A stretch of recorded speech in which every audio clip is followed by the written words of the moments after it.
และมีหลายคนมาตั้งสายาให้จนดีใจยาว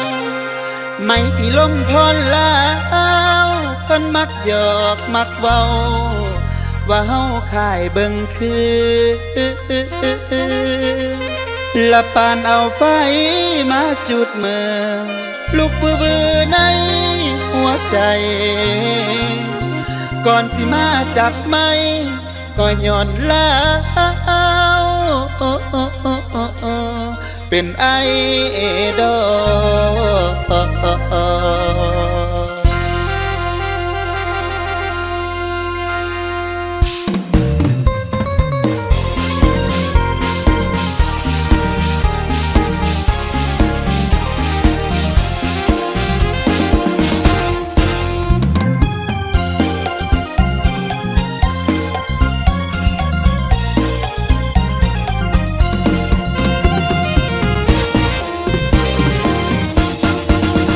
ขอบใจ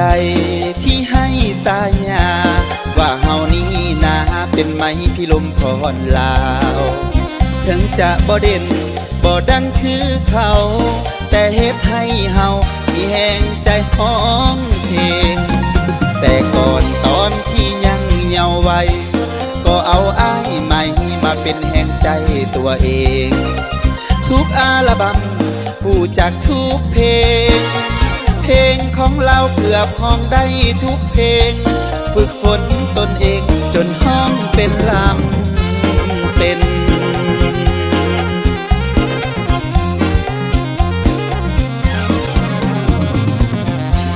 หลายคนเข้ามาคอมเมนต์หลายคนมาเขียนคอมเมนต์ยามได้เห็นMVรูปไทยทางออนไลน์ว่าเป็นแฝดน้องมากลำห้องแม่นดังกันผู้ทางผิวพรรณหน้าตาของขายขอบใจหลายๆเด้อคำยองแม่นเฮาสองจะเกิดอยู่คนละฝั่งอายเป็นคนดังน้องยังต้อยต่ำบ่ซ้ำเทียมทันบ่เคยคิดท้อจะขอฝึกฝนฝ่าฟันหวังไว้จากวันความฝันอาจเป็นความจริง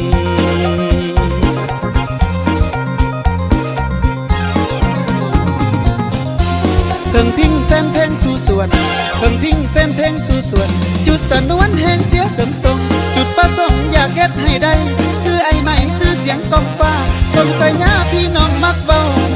ไม่พี่ลมพรลาวดีใจเด้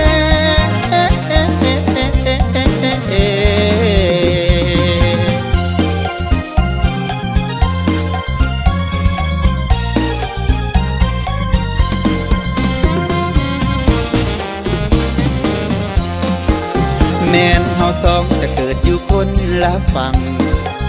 อายเป็นคนดังน้องยังต้อยต่ำบ่ซ้ำเทียมทันบ่เคยคิดท้อ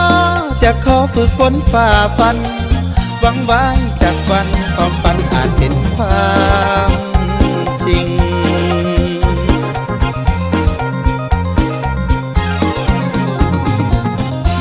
เพิ่งพิงแฟนเพลงสู่ส่วนเพิ่งพิงแฟนเพลงสู่ส่วนจุดสนวนแห่งเสียเสริมทรงจุดประสงค์อยากเฮ็ดให้ได้คือไอ้ใหม่ซื้อเสียงกองฟ้าสมใส่ยาพี่น้องมักเว้าไม่พี่ลมพรลาวดีใจ